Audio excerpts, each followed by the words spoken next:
Second last.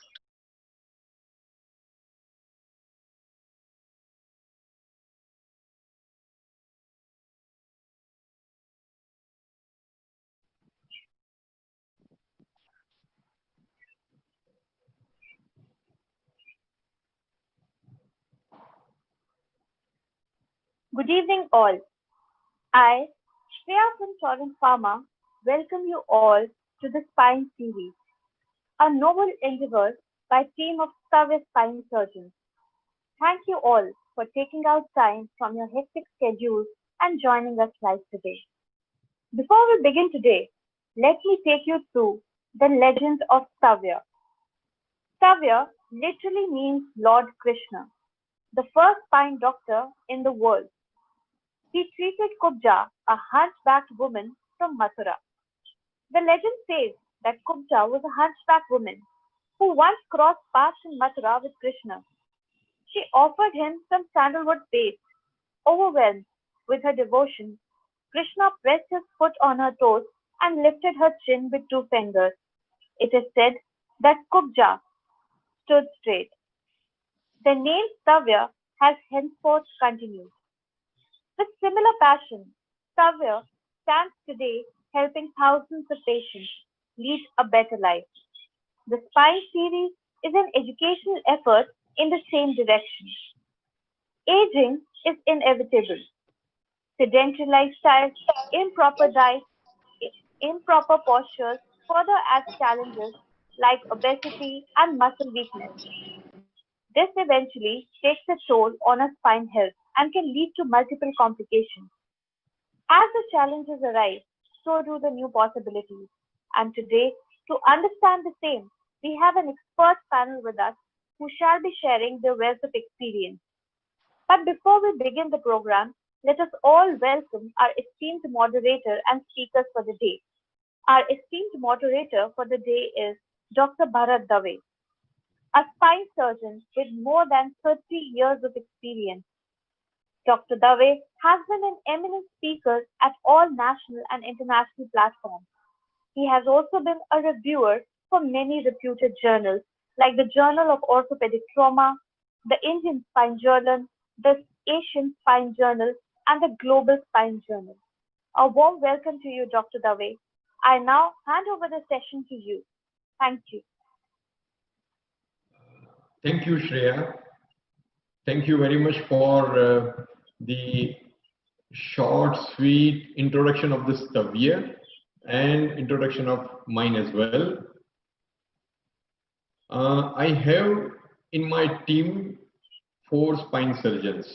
So we 5 spine surgeons work together and we plan to conduct this webinar over the 3 months. So we will be having total 6 webinars. The purpose of this webinar is to give education to many of us who are unaware of the natural history and conditions which really do need a lot of attention. I would like to introduce my first colleague, Dr. Ajay Krishnan. He is with us at Stavya since last 15 years and he is specialized in deformity and endoscopic work. Another colleague of mine called Devanand, he is specialized in oncospine and he is working at Stavya since last 5 years. Dr. Shivanand is working since last 2 years and we plan him to sort of go ahead with the minimally invasive spine surgery. Devanand, Shivanand and Ajay have been the fellow at the Stavya Hospital as well and they have joined the parent institute. So that's been an honor for us. Dr. Ravi, he joined 1 year ago and he is planning to get specialized in the anterior surgeries. So at the end, we probably at Stavya plan to excel our own team in order to do this subspecialty work. So what are we going to talk about in this webinar? Why spine gets affected? What are the conservative treatment measures for the lumbar prolapse disc and non-surgical intervention? And we are going to talk about the facts, myths, and some of the red flags as well. I think in the coming webinars, I really welcome you all along with your colleagues, orthopedic surgeons who may be having busy clinics or who may be having their own family issues with the spine problems. And I'm sure nobody is going to be without it. We all are going to age tomorrow and we will have spine problems today or tomorrow or with our family or with our neighbors and relatives. I think those physiotherapists who run the clinics, particularly for the spine, they should really attend this, and those GPs also should attend because they will be handling day-to-day activities for the into their clinical practice.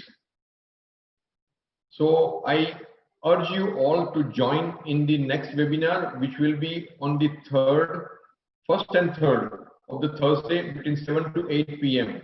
And I request you all to put the questions as well in the question and answer session. At the end, we will answer all your questions. We already have few, and today we will start with those few questions as well. Good evening to everyone.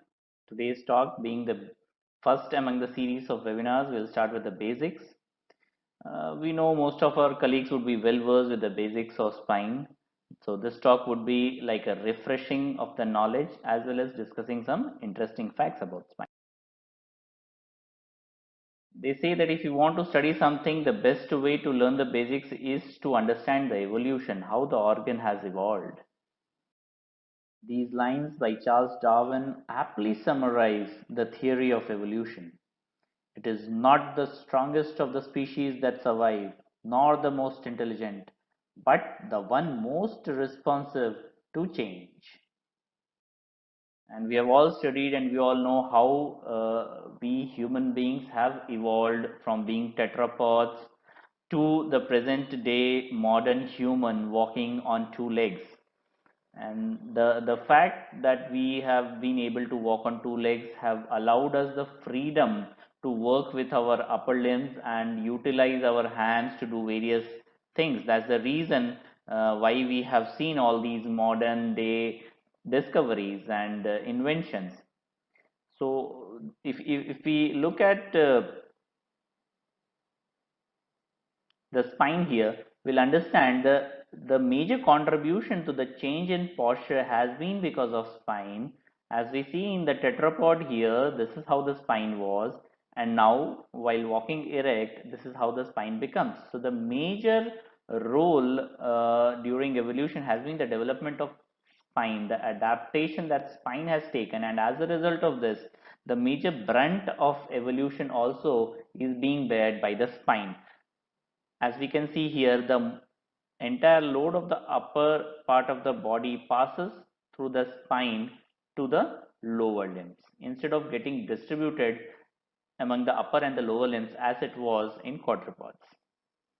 So some scientists say that the spine is still evolving and it is still continuing to adapt to this change. Let's go to the anatomy now. The spine, as we know, is the central pillar of the body, constituted by 33 vertebrae or bones which are stacked one over the other, starting from right below the cranium, extending up to the pelvis. So for the descriptive convenience, we divide it into cervical region, which includes 7 cervical vertebrae, the thoracic region including 12 thoracic vertebrae, and the lumbar region including 5 lumbar vertebrae. The sacrum and the coccyx are fused to form one common bone. And this is how it looks, stacked upon each other to form a continuous pipe inside it, pipe-like structure through which our spinal cord and the nerves remain protected, as well as this provides the basic skeletal structure to our trunk. So this is how the individual vertebral body looks like. This is the anterior part, which is the vertebral body. These are the posterior elements, the spinous process, the transverse process, and this is the side view, the vertebral body through which the major part of weight bearing occurs, and these are the facet joints which join to subsequent adjacent to vertebral bodies and form the structure.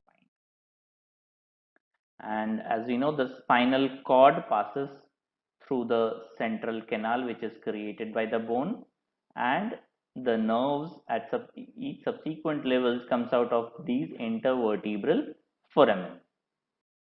As we can see here, the spinal cord lying inside the vertebral canal and spinal roots exiting from each in between two vertebral bodies through the intervertebral. So this is how the spinal cord remains protected inside the vertebral body, and the nerves exit at each level, and we have named it from cervical C1 to 8, thoracic 12, and 5 lumbar. Now we come to the postures and curves.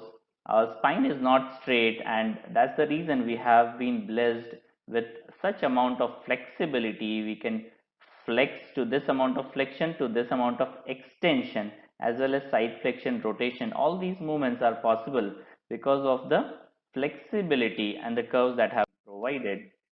And the curves develop when we are in a newborn. The curve of the spine is C-shaped. There is only one curve. When the child starts to lift its head, the first curve, that is the cervical lordosis, develops. And when the child starts standing, that is when the lumbar lordosis, the third curve, develops. So when we see an adult spine, it is S-shaped with three major curves: cervical lordosis, thoracic kyphosis, and lumbar lordosis. Why do we need these curves? Why isn't it not straight? The reason is, if we had a straight spine like this, the amount of axial compression or axial load that it could resist would be very less. There is a formula: R is equal to n square plus 1, where n is the number of curves. So this explains, if we see the third diagram here, since our spine has 3 curves, n is 3, so the amount of axial compression that our spine can take is almost 10 times what a straight structure would have taken. So it adds that much amount to the stability. Now the curves again change with older age. As the age increases, the height decreases and the kyphosis again increases. This is mainly because of change in the posture, as well as the changes taking place in the intervertebral disc spaces. Now if we look at the spine from behind, it should be straight, and if there's any curvature to it while looking at it from behind, it could be scoliosis.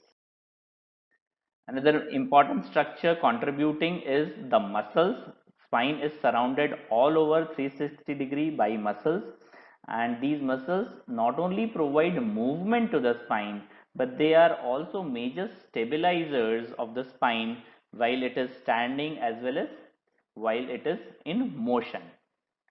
And muscles are the only structure in spine which can be modulated without surgery, and this is where the role of our physiotherapist comes, which we will talk about later. Coming to the most important aspect and interesting aspect of spine is the disc, the intervertebral disc. So as we all know, the vertebral bodies are separated or spaced out or joined by the intervertebral disc, and the disc material comprises of an outer tough structure called annulus fibrosus, and the inner part is filled up with a gel-like structure called a nucleus pulposus. It's a very interesting arrangement, because what happens is, in case of an axial load, it is this gel-like structure nucleus pulposus which distributes the compressive forces in all the directions, and hence decreases the stress and works as a shock absorber and prevents damage to the vertebral bodies. So the mechanism can be understood with something like this. Imagine a drum filled with water. So this drum is made of wooden planks which are bound together by these belts, these black colored belts. The water inside puts pressure on the surrounding walls. Now to some extent these belts would resist this pressure. But if the pressure of the water exceeds the load what these belts can sustain, the belts would break and the water will come out. So our intervertebral disc also works on a similar principle where the compressive or axial load it would resist to some extent, but when it exceeds its limit, the annulus fibrosus would break and the nucleus pulposus may come.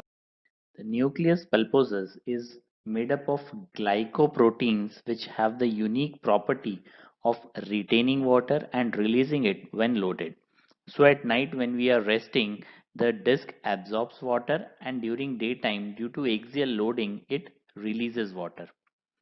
So if we are almost 1 centimeter taller in the morning as compared to what we are in the evening, this property allows the disc to work as shock absorber.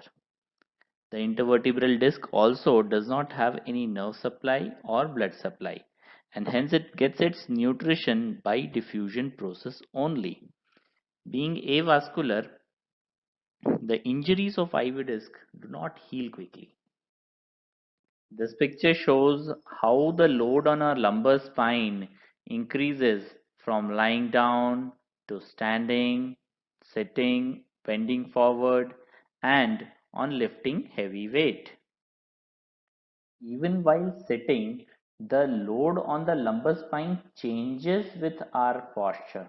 As we can see here, on sitting with forward reclined position, the load on the spine is almost double of that seen in standing position. That is how a normal disc looks like. Now we'll see what happens when we say the disc prolapses.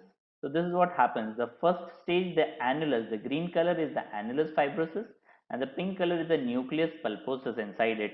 So the first step is on excessive axial compression or loading, which could be because of bending forward or lifting weight, the annulus fibrosus breaks.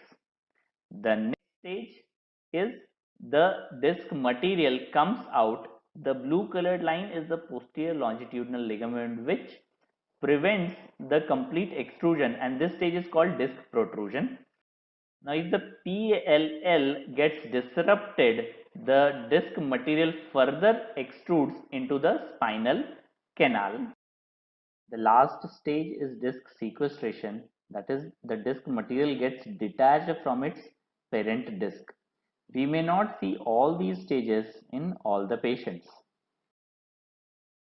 The prolapsed fragments of the disc compresses the neural structures around it and produces symptoms, that is pain and tingling numbness along the distribution of specific dermatome. The reason of pain is not only mechanical, but it is also chemical. The disc extruded material being antigenic, the body produces intense inflammatory reaction to this. And this chemical reaction is majorly the cause of pain in the initial few weeks after a disc prolapse. In subsequent slides, we would be discussing in detail about varied clinical presentation of disc prolapse and how we manage this inflammatory reaction. Thank you so much. Good evening to all viewers. I welcome you all for this webinar. I am Dr. Shivanand Naik from Stavya team. Today I am going to speak on lumbar disc prolapse, mainly the clinical symptoms, how the patient present to us in the clinic.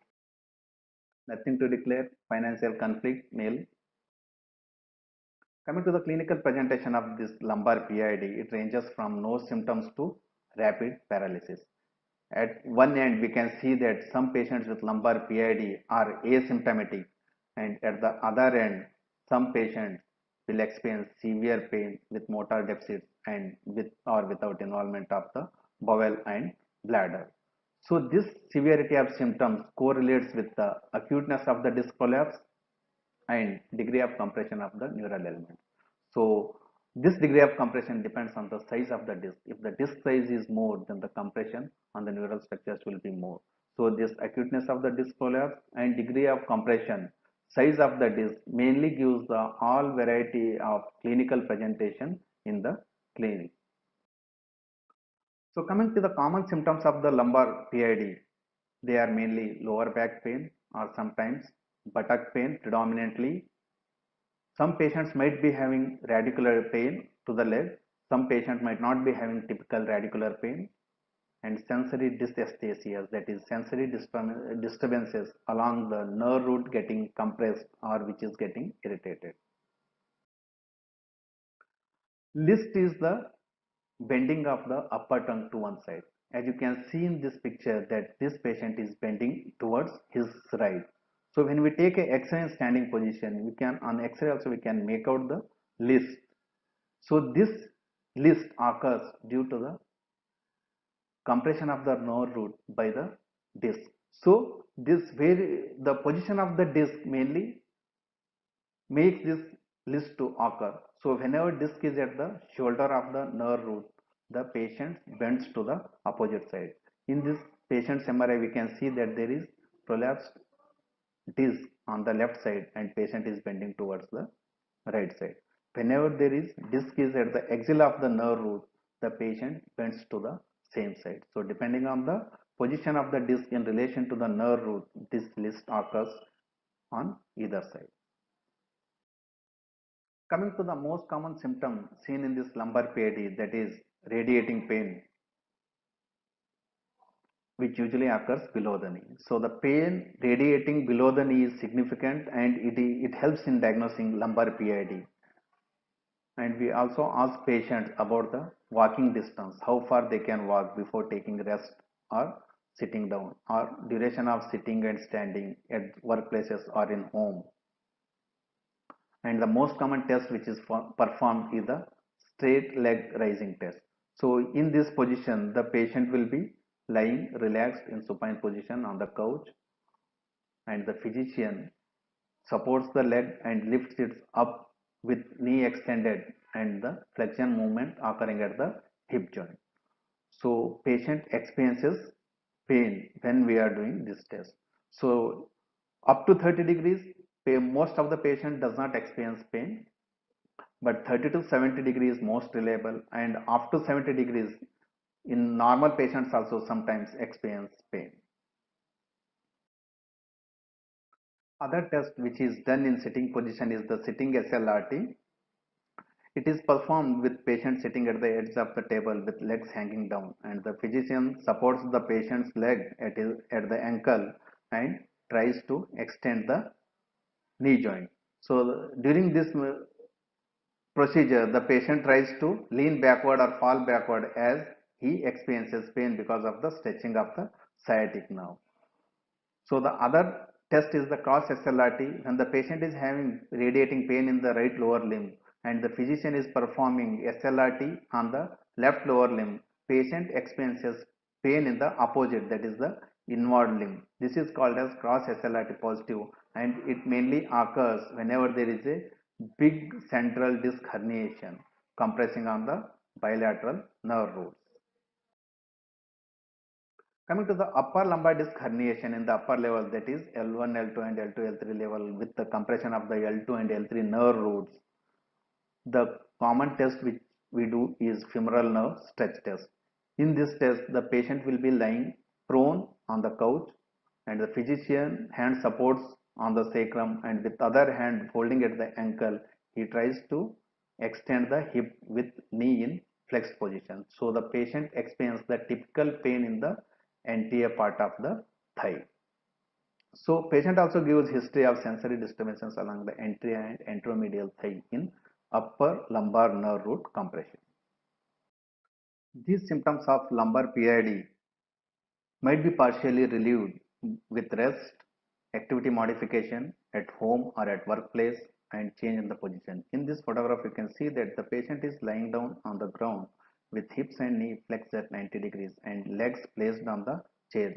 So the most of the patients with lumbar PID prefer to lie in this position with legs keeping on the bed, table or chair because they get relieved of pain due to the positional decompression occurring at the lumbar spine. So these symptoms of lumbar PID might also get exaggerated with trunk flexion, that is forward bending, prolonged standing and prolonged sitting in a single position, straining, that is during the nature's call, and maneuvers like Valsalva maneuver, cough and sneezing. So coming to the specific lumbar nerve root impingement and its associated clinical findings, we see that whenever there is compression of the L3 nerve root, L3 dermatomal pain along the quadriceps myotome will be felt with decrease in the quadriceps strength and possible decrease in the patellar tendon reflex. Whenever there is involvement of the L4 nerve root, the pain will be on the anterolateral part of the thigh and anteromedial part of the leg along the tibialis anterior myotome. There might be some amount of weakness in the tibialis anterior muscle with decreased patellar tendon reflex. Whenever there is involvement of the L5 nerve root, the pain will be along the posterolateral part of the thigh and anterolateral part of the leg, and mainly along the extensor hallucis and extensor digitorum myotomes, and the numbness will be at the first and second two web space with decrease in the extensor hallucis power, and no reflexes will be involved. Whenever there is involvement of the S1 nerve root, the pain will be mainly posterior aspect of the thigh and posterior aspect of the leg going towards the lateral malleolus, and the numbness will be in the sole of the foot and posterior aspect of the leg, that is calf region. So this pain or numbness in the calf region should be differentiated with the thromboangiitis obliterans, that is TAO, which occurs mainly in the smokers. This S1 root compression might also be showing some weakness in the gastrocnemius and peroneal muscles with decrease in the Achilles tendon reflex. Cauda syndrome is an emergency condition that is red flag in the spine practice, which requires urgent emergent decompression. So it occurs due to large lumbar disc herniation significantly compressing on the cauda equina structures. It clinically presents as bilateral lower limb radicular pain with motor weakness. Main characteristics are the bowel and bladder dysfunction, involvement of the bowel and bladder, and saddle or perianal anesthesia with urinary retention. So this condition requires urgent treatment. So if this condition is not treated, then patients will be having urological and sexual dysfunction in the long run. To summarize about the common presenting features of the lumbar PID, mainly they are radicular pain and numbness along the nerve root involved, sensory disturbances, motor weakness, and sometimes muscle atrophy from prolonged compression of the nerve root or disuse of the specific muscle for a prolonged period with or without involvement of the bladder and bowel. Thank you for your attention. Good evening, everyone. I am Dr. Devanand from Savya Spine Hospital.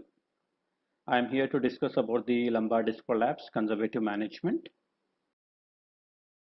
So this paper published in Global Spine Journal in 2020, the assessment of non-operative management, the herniated disc prolapse population, they have studied over 10 years, out of which they have included 2,77,000 odd patients, and 97% of them were managed successfully, and only 3% is the surgical rate.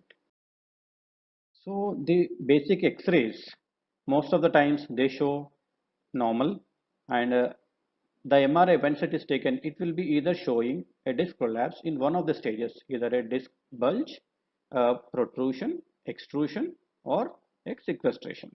And most of the times the extrusion or the sequestration are managed conservatively. So in this era of, you can see the robotic spine surgeries, the surgeries are being advised for each and every case. Most of the cases of lumbar disc prolapse are initially managed conservatively. Nearly all the cases, right from day 1 pain or day 7 or day whatever, but the number of cases are treated conservatively. Most of the patients, they come with significant stress and lot of MRIs taken, lot of doctors suggesting surgeries, but the main thing lies there with the patient education. You need to counsel them that do not panic, and the drugs, we all know that the drugs we use are NSAIDs, muscle relaxants. If not Then we go for the epidural steroid injections and some sort of physiotherapy. Since long, the main conservative management that is advised is a bed rest. But since 1970s, it's been proven that not more than 1 to 2 days of bed rest is recovery. The more the bed rest, the more the muscle weakness. So more than 48 hours, the recovery time is increased and the paraspinal muscles, they become more weaker. As you know, the painkillers, patients ask, so should I take painkillers? Are they hazardous for life? No. The disc prolapse itself releases some inflammatory mediators which irritate the nerve root and cause leg pain and a sort of low back pain. So to reduce that inflammation and edema in and around the nerve roots, we give painkillers, which are the non-steroidal anti-inflammatory drugs. These are usually combined with antacids and can be taken over a period of 1 to 2 weeks. But long term, it has no benefit and it has few side effects also.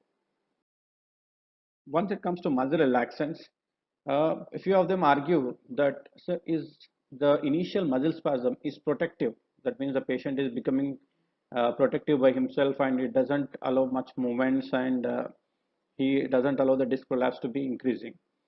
Yes, that is right. But still, the muscle relaxants have a role to play in the initial treatment because they give significant symptomatic relief to the patient.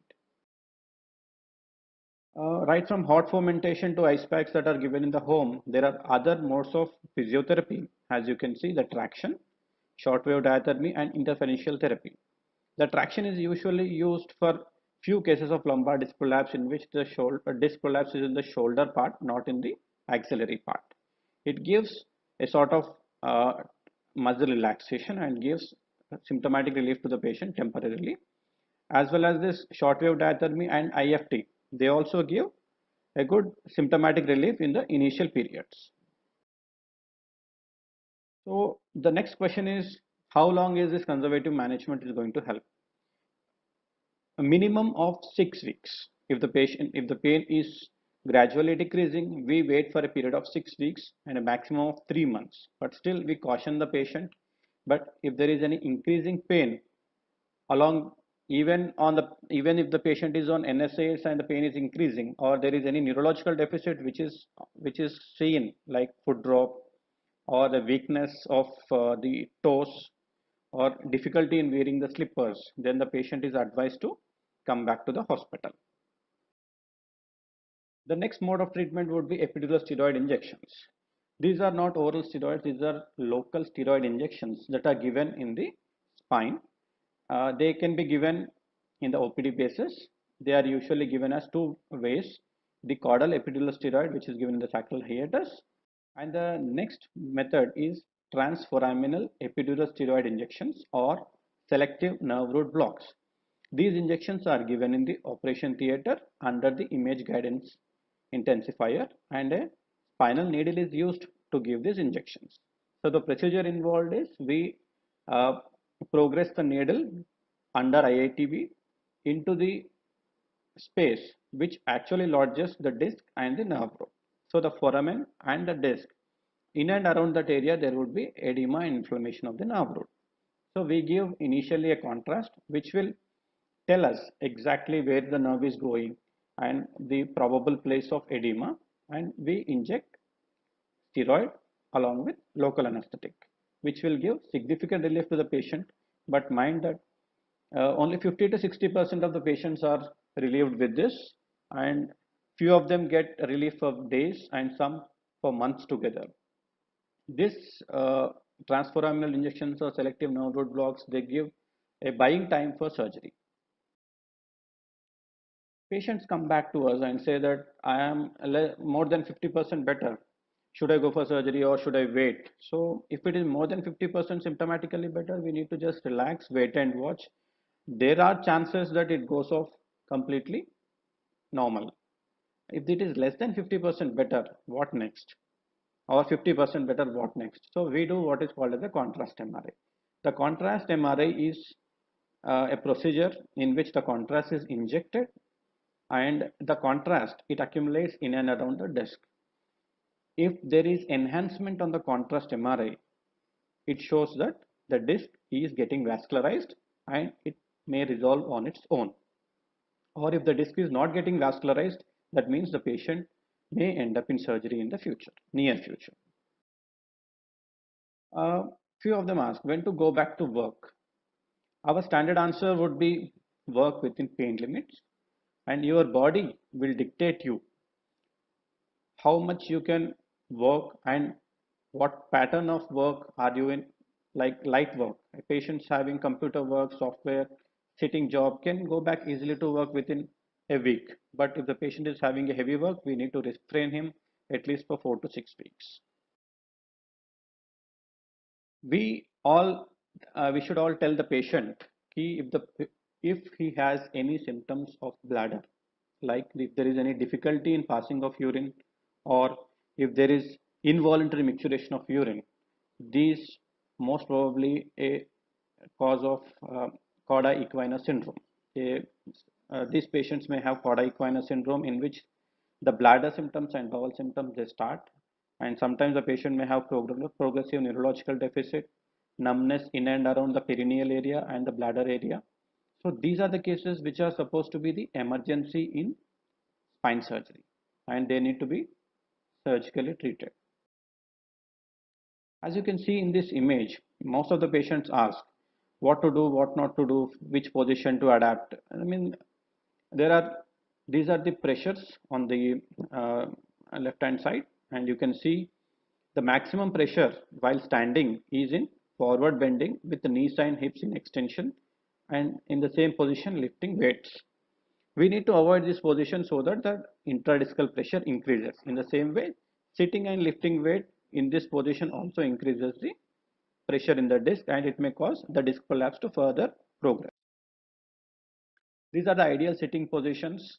You can see you should not be just relaxing in the chair like this and sitting your foot on the front desk or something like that, but this is the ideal position where the head needs to be stable, the chin tucked, the hip side needs to be 90 degrees, and the level of your eyes should be in level of with the laptop.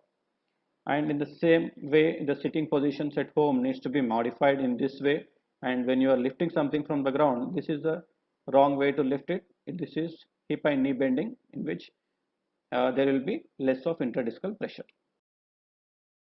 This image shows the ideal standing position. You can see the hyperlordosis or hyperkyphosis is bad for health, and it puts more pressure on the spine. So this is a good posture which needs to be maintained, in which the ears are to be aligned with the shoulders and the hips and knees in the straight position. The sleeping position, most of them they advise sleeping on the hard surfaces or the too much soft mattresses. No, the ideal mattress would take this position, I mean the curves of your spine, where it is not completely bent when you are sleeping. So these are the ideal sitting and standing and sleeping positions which you need to adapt, so that your routine life also will be good. And in the last, most of them, the young patients, they have a small disc prolapse and they go to what is called a local massage centers and malish, and they keep the pressure so much that most of them they come with a huge acute disc prolapses with sudden increase in symptoms and sometimes cauda equina syndrome. So these absolutely need to be condemned and they should not be encouraged at all. So in the last slide, I would just like to tell you that with all the conservative treatments, 97% of the disc prolapse patients, they get better and only 3% require surgery. So conservative management is still here to stay, and I wish all the patients will be treated in the conservative way initially and then accordingly advise surgery. Thank you. Good evening, everybody. When, why to operate, how to operate, what outcomes to be expected, and what are the complications which are expected. That's what we'll talk in this last lecture.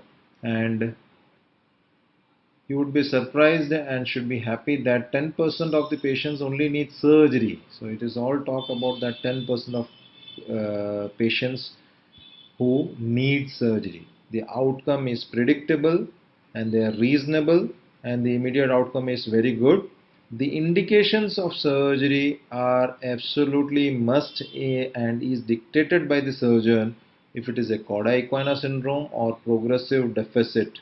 Otherwise, in all cases of disc prolapse, it is a relative indication and it's a shared decision, and it's the patient who would be taken into confidence by all means before you go in for surgery. So the surgery need in those cases would be non-relief of symptoms of pain, a disability or deficit. This is what is the classic teaching, and this is what is followed till date, because the gold standard studies say that the natural history of the disc prolapse is very good, as has already been very wonderfully shared, discussed by Devanand, Shivanand, Ravi. And in all the cases who are chosen for surgery, the pathoradiological correlation is a must. If you have not got the pathology right, your outcome is going to be as such poor. Now I'll talk about something which I'm too much fond of and I'm passionate about, that is the transforaminal endoscopic approach for discectomy, wherein you put in the endoscope in this direction transforaminally to remove this disc piece which is there, and the patient is put is in the prone position with a local anesthesia which is given. In under image guidance, you put a needle in the transforaminal area at the location where you want, and over that you put up the endoscope, and this is where the endoscope goes below the facet beside the root, and this area is called the Cambin's triangle, and it is minimalistic approach to the discectomy because of the size of the incision is 6 to 7 millimeter, and the blood loss is hardly anything with the local anesthesia being used, and it just targets the fragment and does not leave any footprints or any damages to the external area which is there. And that is this the band-aid surgery what we call, and I can or we can handle all the types of lumbar disc prolapse by a transforaminal approach. And to cite few examples, this is an extraforaminal disc prolapse in this location which is visible, a transforaminal approach taken, and you can see the post-operative MRI wherein the decompression is adequate, the fragment is no more there. The fragment is no more there. Another example, this is a big central disc which is there,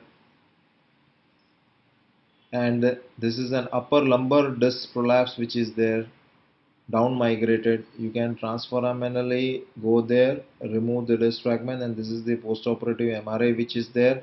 Migrated disc prolapse needs little bit of foraminoplasty, that is widening of the facet which is to be done, and you can remove these migrated fragments also. This is the pre-operative image and the post-operative image of the same patient transforaminally operated. An up migrated L45 disc which is visible like this in this location, and it is in the hidden zone, and you can remove this, and this is what is the post-operative MRI showing, good removal, decompression. And uh, this is the pre-operative MRI of a recurrent disc already operated laminectomy 1.5 years back, and he has got a recurred disc and he was not ready for the open surgery by the same surgeon, so he came to us and we did a transforaminal approach discectomy, and I could remove the fragment, and this is the decompression which is there. Patient is absolutely fine, and they are classic examples, and they keep saying good words about you. These are the extended possibilities for biportal calcified disc, like I have put the endoscope bilaterally to decompress calcified disc like this. This is complete myeloblock which is there. This is the calcification. This is the calcified disc which is there, and this is the outcome which you have. You have removed this part. You have decompressed it completely. This is the myeloblock which has opened up.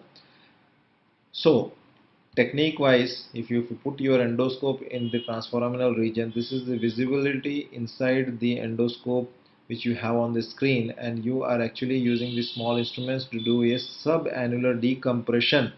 And once that subannular part is removed, you cut the annulus, and after the annulus is cut, you remove this fragment which just comes out with a ease, and it is delivered out through the endoscope. This is a small fragment which would be there in a paracentral disc, and the patient will be completely relieved per operatively. Consciously you can check the patient, and this, if you see the endoscopic view, Here you can again see the dura which is completely decompressed because the fragment is completely now removed, and these are the position of the endoscope which is there, you can see here. So this is what you can achieve with this.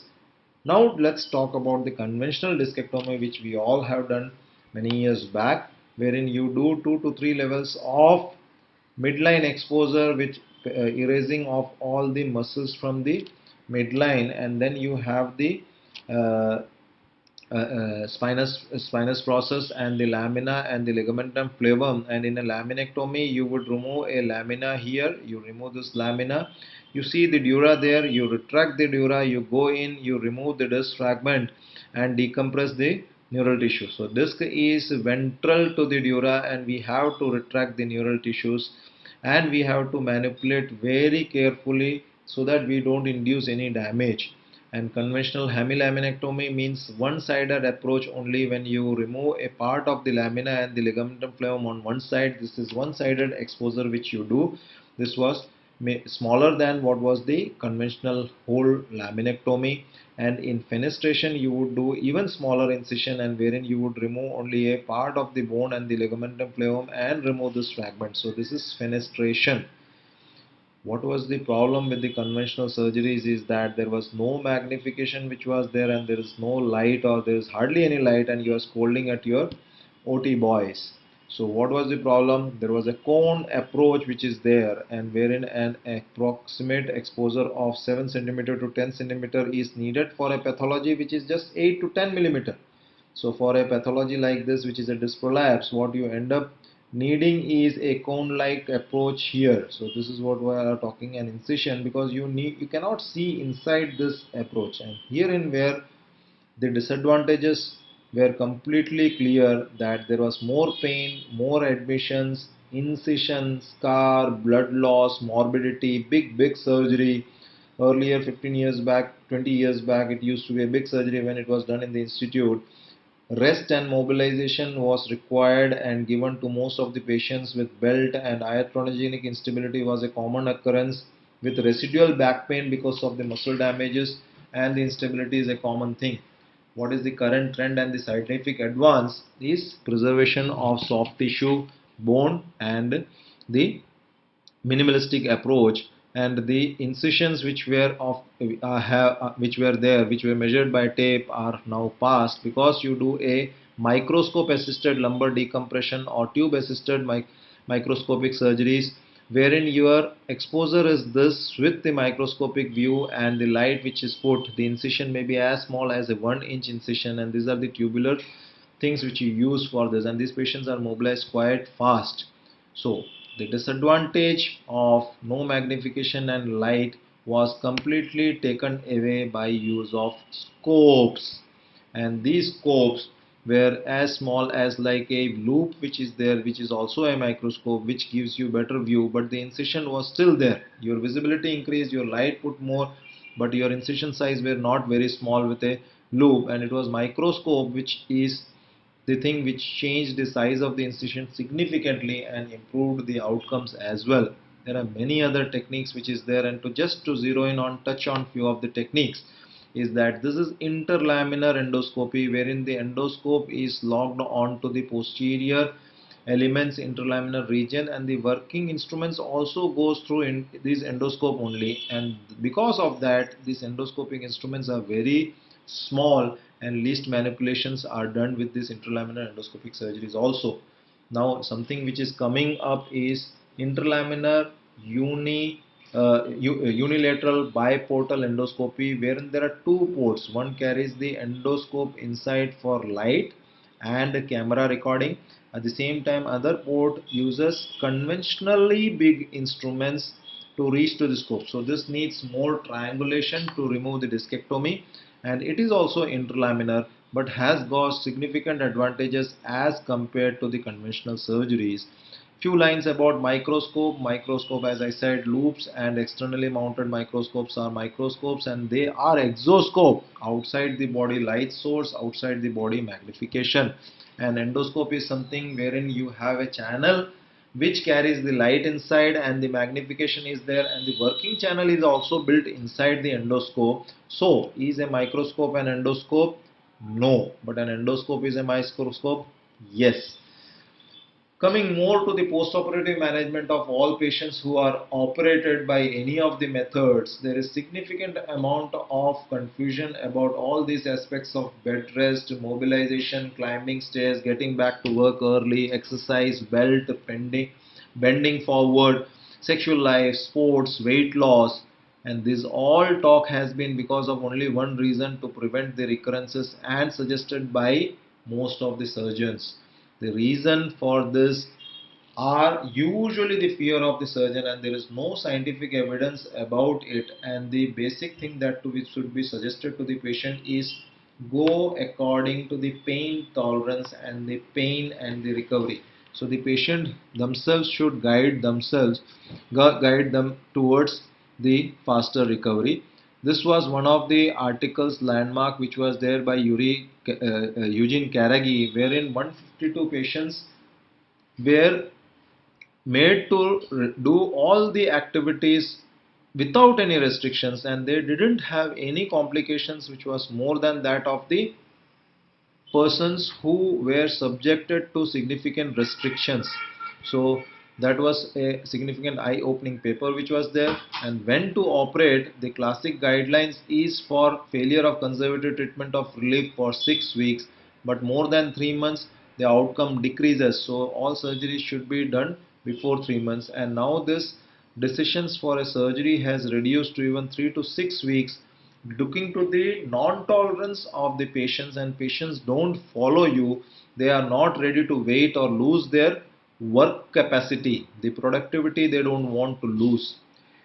If the surgery is done for a neurological deficit, then that is called functional recovery surgery. And in that case, these are the papers which have been published, which says that small one root deficits are insignificant on a long term, and the patient develop enough compensatory mechanisms to overcome it. So a neurological deficit should not be a reason for justifying a surgery except for cauda equina syndrome. Is it so easy? Pitfalls are there and complications are there. You have to remember that. And poor pathology of the disc prolapse are prognosticators for the surgery.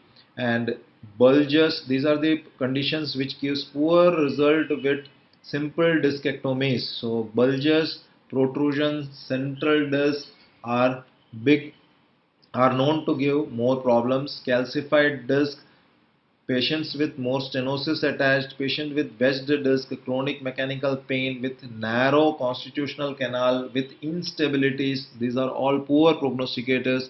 And fusion may be added to this group of patients, and tailoring is required provided that patient is ready to understand these things. Complications do occur in all surgeries, like failure to relieve the symptoms, level failure, neurological deficit, cauda equina syndrome also can occur, infections, instability, iatrogenic injury to any structures can occur and to be prevented. Small window surgeries are not recommended by conventional books of ours also. Even Benzel, it says that small window surgeries are not recommended. This is a classic slide wherein it is described that if there is a disc prolapse which is there here underneath the dura here, your first incision should be at the lateral aspect of the annulus, and from there you should do a subannular decompression here and make a space like this, and then you have to deliver the fragment into the space created and pull it out like this, rather than directly seeing a fragment and pulling out. This is something which you always have to remember, because this is one of the paper which was again eye-opening in 2010, which said that 15% of all the cases of cauda equina syndrome are due to surgery itself, interlaminar surgeries. So the least manipulation is what is you are aiming, and the least manipulations are obtained as you go more and more oblique. So that's why fusion surgeries have given better outcomes, because of least manipulations of neural tissues, and at the same time transforaminal endoscopic surgeries have given better outcome. It's not all. There are multiple patient factors to be considered before you can give a very good outcome, and these factors are very important, like a demanding patient or what is the demand of the patient you should know. lesser motivated patient or lesser disability patient, you will not be able to give significant outcome to this group of patients. Personality of the patient is to be assessed, especially the female patient, because they have poor tolerance and less acceptance, so they may keep on complaining for residuals which is there. So you have to be careful, and especially for those places where workman compensation is important, you have to understand, and this is especially in the Western world. Non-psychosocial factors like uneducated patients may not be able to understand the need of their surgery, and fusion surgery may become a necessity for this group of patients for cost as well. Heavy laborers, heavy travel involved, sports activities, unemployed people, obese people may necessitate a fusion surgery, and you have to think twice before doing a simple decompression surgery in this group of patients, and you have to take them into confidence before doing that. Medical comorbidities, smoking, etc. gives poorer outcomes, and you have to always consider this before surgery. Remember, before surgery. That's why we are talking about non-surgical factors of the patient, conventional or advanced surgical technique. Always avoid all these negative prognosticators of the pathological disc what we talked about, and also the patient factors, because the primary aim of any surgery is nerve root decompression, removal of the compressing element only. The advances, whatever it may be, the surgical decision is more important than any surgical technique, and patient factors and selectant is always the biggest important thing, which gives a more predictable outcome. Thank you. Greetings from Bharatar Dave. I'm going to speak the summary of today's webinar on behalf of the consultants team of Stavia Spine Hospital. What is happening in the clinical scenario is how we all do the conversation with our patients. We often use this word, your disc is torn, and that makes patient worried. Your disc has prolapsed, it has misplaced. That makes patient much more worried. There is gap in the spine, that even also is worrisome to the patient and relatives as well.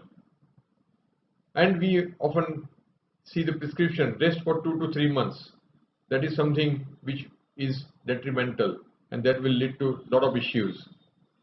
And often we get the patient who gives us information, if you do not undergo surgery, you will develop paralysis. So all these things gives us a negative effect, and that also increases the anxiety, and that also gives a lot of psychological issues. The lumbar PID and the back pain is treated by many, starting from orthopedic surgeons to neurophysicians, and also by many quacks. And many of these hospitals and the nursing homes and even the clinics and even the quack clinics, they are all run because the natural history we know that it's going to resolve on its own. But still, we all take that advantage and we treat these patients, and we do not share this real information to the patient. And pain is something which is still, to me, is a big invisible monster, and pain has got lot of aspects and something which really is difficult to understand from the patient perspective and even the doctor's perspective as well. Patient comes to us with agonizing pain, and as Albert Schweitzer has said, we must all die, and we should really do best for this terrible lord of mankind, and that is pain. And it's been depicted in the different museums in the form of sculpture and the pictures as well. Would like to narrate about the psyche of our patients who are in the real pain. They do not want to suffer, they want the immediate cure, and most of the time they correlate all the spine problems, they are the same. So anyone who has the cancer or the infection, they all will have the back pain, and they are all considered as the same problem. And there are a lot of myths for the pain and management as well. And there are many alternative therapies, starting from acupressure, acupuncture, to all other alternatives like quacks treatment as well. And all these have the natural history with them, where the natural resolution is going to occur, and they get the credit for the same. So in our branch as well, our training varies, they are different, and really people want to have the double check as well. And most important, most of the patient, they do not stick to the same doctor. And that is where, we do not have the follow-up of our patient as well. So it's difficult to sort of tighter and have the patient's input all the time. So I'm going to talk about facts. I would say the fact has been described by Dr. Devanand very well, that 90% plus they resolve on its own. And I have a couple of share. You can see that this patient has got the big disc which was there, which is seen there in the sagittal views. And after 6 months, the new MRI shows complete resolution of the disc which was prolapsed, and it was a big size. So this shows that the disc prolapse is something that resolves naturally as well, and it takes about 2 months or 3 months. So if it starts resolving, I think it's better we stick to the conservative treatment for such group of patients. Same way, another example of 21-year medical student, 2002, had significant radicular pain, and it healed with the disc cyst. And this disc cyst, as you can see here, that will never give compression, and patient's symptom had completely gone. So we took this image, only make sure that this has disappeared completely, and this patient had complete resolution of the symptom. This disc cyst does not need any treatment. What are the myths about the disc prolapse? People say that it will lead to paralysis. More often than not, the doctor also says the same. Relatives also keep on talking about the paralysis. Most of the relatives, they will say, oh, one surgery, second time it's going to need surgery. So recurrence. So we'll talk about the same as well. And most of these surgeries, most of the people in the society, they say it's a poor outcome. Let us know the difference of herniation and disc degeneration. Herniation occurs at the younger age, although it can happen at the older age as well. Annular tear occurs and the nucleus pulposus comes out and gives rise to pain in the back initially because of the ligament stretching, and afterwards the nerve root gets irritated and back pain gets relieved. And in this sort of cases, the nutrition of the disc is affected secondarily, as mentioned by Dr. Ravi in his first talk. Degeneration is an aging phenomenon. It affects the end plate, and because of the end plate sclerosis, the disc nutrition is affected, and it leads to desiccation, fibrosis, and cleft formation and healing with the fibrosis. So these are the two examples of disc degeneration. Internal disc disruption, that is where chemical neuritis is something which brings the patient to us. Chemical of the nucleus pulposus is so irritant like an acid, and it gives significant pain and disability, but that can be treated conservatively, and classically it will be seen as black disc. And the isolated disc resorption is another type of the disc degeneration, where the disc degeneration has occurred and there are osteophyte formations seen as well. So these are the disc degeneration patterns which we often see in the day-to-day clinical practice, worth knowing as well. So this disc compresses and swells 1 million times per year, and this disc is a neural and avascular structure, and because of that the disc healing does not occur normally, and this disc healing does not occur, hence the process of healing occurs with the decrease in the height, and that is where the facet dysfunction will occur, as shown in the first talk by Ravi. So the disc prolapse treatment is well established. The results remain variable. In the first 2 years, the result is quite good. That is 90% plus good resolution of the symptom. Afterwards, the result goes down because of the decrease in the disc height, and the residual back pain and occasionally leg pain can occur as well. And that is where patient will come back to us. And if patient is doing regular exercise, then patient won't need to visit clinic again and again. So very important, after the surgery, they have to really have the strong extensors muscles and even the abdominal muscle as well, that will act like a belt and that will not give rise to the facetal dysfunction.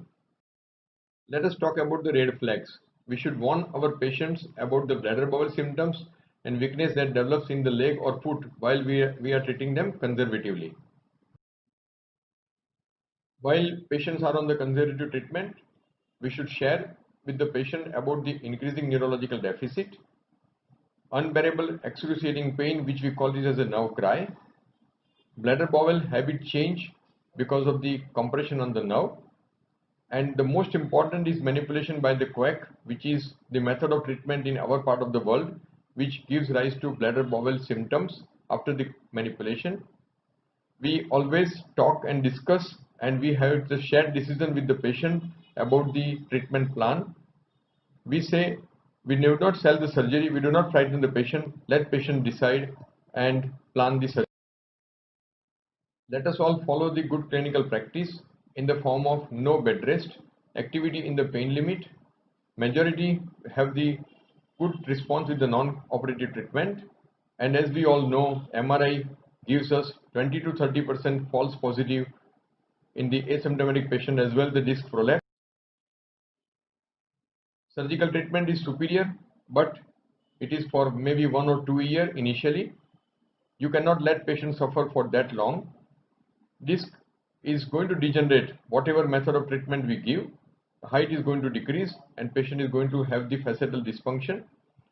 And we always should insist on the clinico-radiological correlation. Only that is the major guide for the treatment plan. Meaning what? Surgery is indicated after specific investigation for that particular condition, after confirming the diagnosis with the radiology, with the X-ray, with the MRI, and after failed conservative treatment. After failed conservative treatment. So we usually advise that we should wait for good few weeks. If patient is responding to conservative treatment, then patient usually will have good treatment as well. Successful lumbar spine surgery is dependent all about the clinico-radiological correlation. Patient's natural history should be discussed, and after that we should really advise the patient that your symptoms are matching with your imaging studies, and that is where you probably need intervention. So the Hippocrates oath, do no harm. In this recent technological era, I think we should be doing good for our patient. We should be doing best for our patient. We should not operate if there is no clinico-radiological correlation and if there are no convincing signs. So the take-home message is, let's be precise, let's be authoritative. Sometimes patient comes demanding, I want the surgery because I have significant pain. We should be narrating the natural history to the patient. We should know our limit, and we should really say, no, you do not need surgery. Earning we always consider secondary, and primary is our patient care. Let's be honest, let's not give false hopes and misguide our patients. Hello viewers, thank you for active participation in this webinar. Thanks to our hospital staff and our doctors team, and thanks to Torrent IT team. Let us now have the question answer session.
Thank everybody. Thank you all the viewers. I have few questions, and I'll start with the question to Dr. Ravi. You can unmute yourself. And the question is, vitamin D deficiency, can it lead to disc degeneration? No, vitamin D deficiency has not been directly linked to disc degeneration. However, it leads to other metabolic bone disorders which can indirectly affect the health of the spine. I have a question to Dr. Ajay Krishnan. What percentage of the patients they have after surgery the adjacent level problem? Dr. Ajay? I think Dr. Devanand, you can answer this question. You can unmute yourself. Yes, sir. What percentage of the patient after the surgery? There is a question from Dr. From Junagadh. Is asking after how many years and at what percentage of the patient they have the adjacent level problem after the lumbar surgery, either laminectomy or fixation. Yes, sir. That's a good question. We have a lot of data which says that there are adjacent level problems after fusion surgery, especially when there is fixation at the L4-5 level or L5S1, because of the excessive movements or excessive strain at the adjacent level. But the data with respect to laminectomy and discectomy of the adjacent levels is not yet recorded. But however, the disc degeneration once is starting at one level may happen at the other level. The adjacent segment is probably a misnomer in case of a laminectomy and discectomy, but may hold true for the fusion levels. The percentage of patients, it's difficult to say. For the fusion, yes, it is good recorded number, but laminectomy, discectomy, still not yet recorded. Yeah, I think in the similar context, there is a question for, we can ask to Dr. Ajay, what is the reason for this recurrence? Dr. Ajay, you can answer this. What is the reason for the recurrence?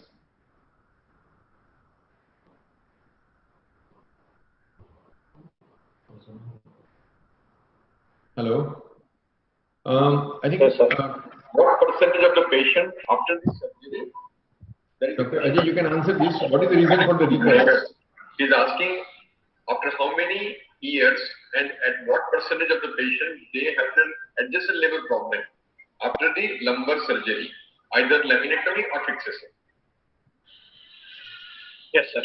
That's a good question. We have a lot of data which says that there are adjacent level problems after fusion surgery, especially when there is fixation at the L4-5 level or L5S1, because of the excessive movements or excessive strain at the adjacent level. But the data with respect to laminectomy and discectomy of the adjacent levels is not yet. But however, the disc regeneration once is starting at one level may happen at the other level. The adjacent segment is probably a misnomer in case of a laminectomy and discectomy, but may hold true for the fusion products. The percentage of patients is difficult to say. For the fusion, yes, it is good recorded number. Okay, the next question to Dr. Ajay. There is a question. Is endoscopy expensive?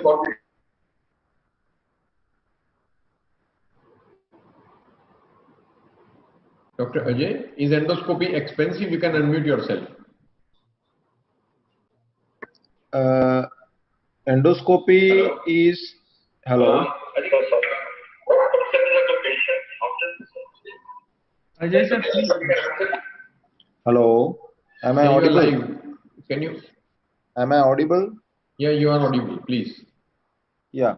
So the recurrence is not at all in hands of any of the persons. Definitely, it would be a very big difference made if there is significant amount of physical strains the patient is taking, but for normal life activities it does not cause big problems. But at the same time, if you relate with the sports injuries, there are so many number of people who are into sports, heavy sports, high energy sports, they develop this prolapse, they get conservatively treated, that resolves, many of them undergo surgery also, but after surgery also they resume to their routine sports. But the thing is that those sports cannot be continued for longer time because these injuries are persistent. And at the same time, like there are many laborers which are there. There are females who work in their home without taking care of the back. These all people have a tendency to repetitively get their disc injured. The way Dr. Bharat already told you, there is 10 million times a disc comes under strain for a year's normal activity. So somebody who is straining his back because of activities, though the research is not saying this, the research does not say that a particular type of activity goes in direction of recurrence, but in practical experiences it has been noted that the only thing that the patients come back to us also is, especially with those group of patients who are not able to enforce certain lifestyle modifications. These lifestyle modifications are not big modifications. Most of the routine activities the people are able to do. Thank you. Question to Dr. Shivanand. How many days of bed rest is advised? Can you just elaborate on that? Yes, sir. So usually bed rest is advised for 2 to 3 days when pain is very severe. After that, patients can start their day-to-day activities or in-home activities. Only the activities which increases the pain should be avoided. Other routine activities they can continue. Patients can continue within the Uh, pain limits. yeah, the same question to Dr. Devanand. People sometimes put the lumbar traction with the bricks on. There are many consultants still they practice like that. Is that is what is advisable?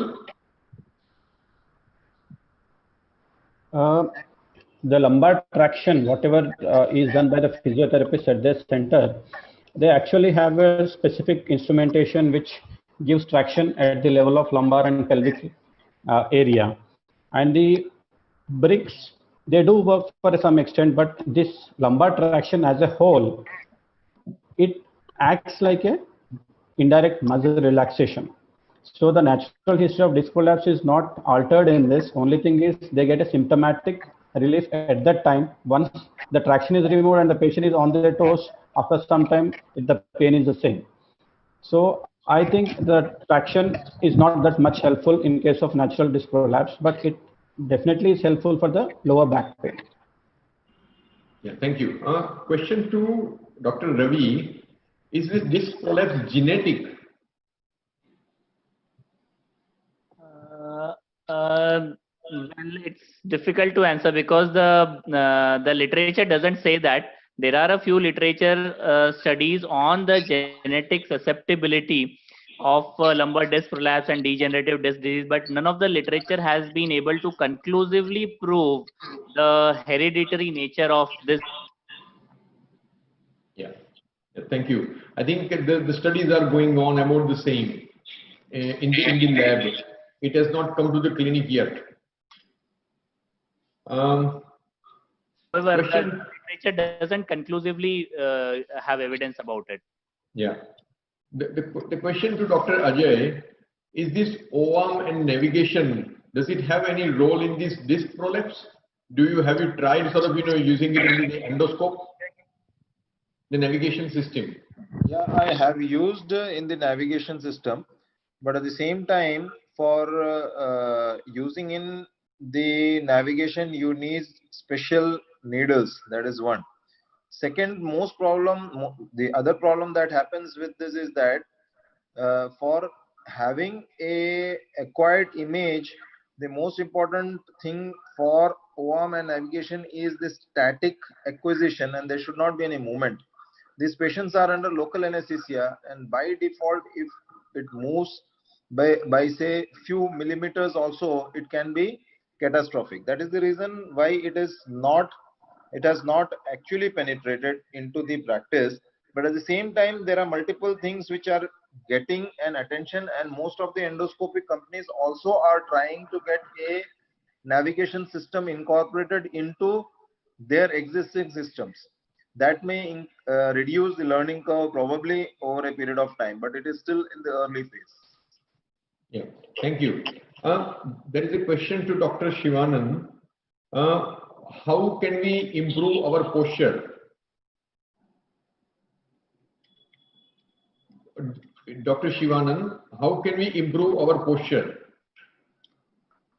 Yes, sir. The posture, to improve posture, main thing is while sitting and standing, we should be sitting and standing in proper posture. We should avoid improper postures and do regular exercises, back strengthening exercises to build up the muscle strength. Yeah. So it's mainly muscle strengthening exercise. Yes. Yeah, we often advise the patient to stand next to the wall in order to maintain the posture, and basically extension exercise are very important. There is a question from the audience asking about the osteoporotic bone and the disc extrusion. I think Dr. Ajay, you can answer this osteoporotic bone and the disc prolapse. The disc, whenever it prolapses, it has got a tendency to prolapse to different directions. A disc can prolapse anteriorly to make a limbus vertebra. A disc can prolapse into the vertebral body, a normal vertebral body, to make a Smorel's node, or it may tear across through the annulus and nucleus pulposus to present as a disc prolapse intracanalicular.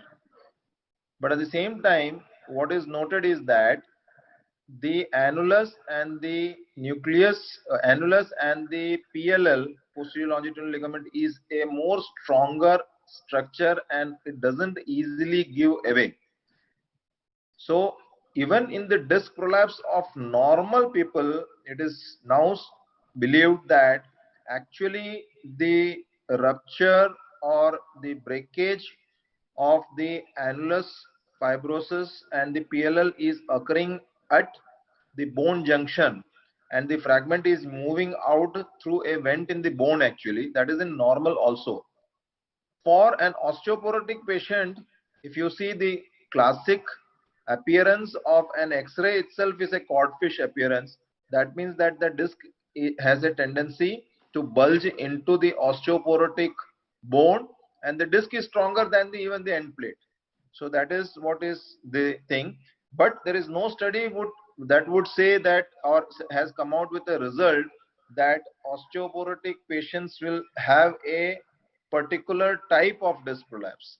There is no study on that. Yeah, there is a question for Dr. Ravi. Do you use steroid in order to treat the disc prolapse? And if yes, when?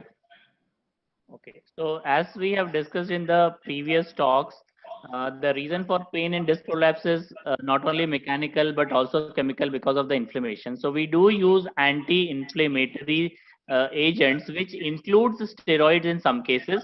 However, whenever we use steroid, we take care of about the profile of the patient, the comorbidities of the patient, and whenever these steroids are used, they are used for a very limited short period. A better way of using steroid that we do is a root block or an injection near the nerve root which is getting irritated or inflamed, so that the steroid acts only at the local place and does not have its side effect all over the body. Yeah, thank you. There is a question which I would like to answer. Is the neurokinetic therapy, kinematic therapy, can prevent the disc compression? Well, there are many therapies, there are many modalities, there are many different new things coming up. But at the moment, there are a lot of things that has come in the window and even has gone out of the window as well.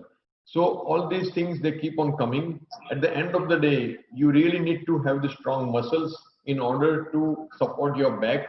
And like a classic experimental study shows, if the muscles are attached to the vertebral column in a dead body specimen, up to 25 kg weight, it will withstand the forces. It will withstand the 25 kg weight. But if the muscles are detached, then only 5 kg weight and it will collapse the whole skeleton. So muscles have got a lot of role in the stability of the spine. And the same thing applies to any disc prolapse case or any disc degeneration, that if the muscles are built properly, then they will certainly strengthen the skeleton. There is a question to Dr. Ajay that the disc degeneration, do you use for all the endoscopic surgeries? Can we use it in all the disc degeneration cases?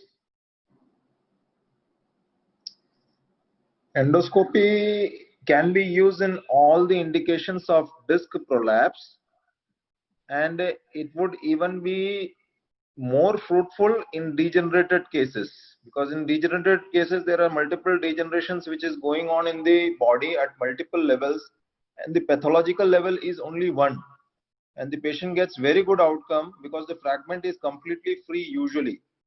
Discectomies, to start with, at least for beginners, it is going to be difficult when you are doing in a young patient, because the young patient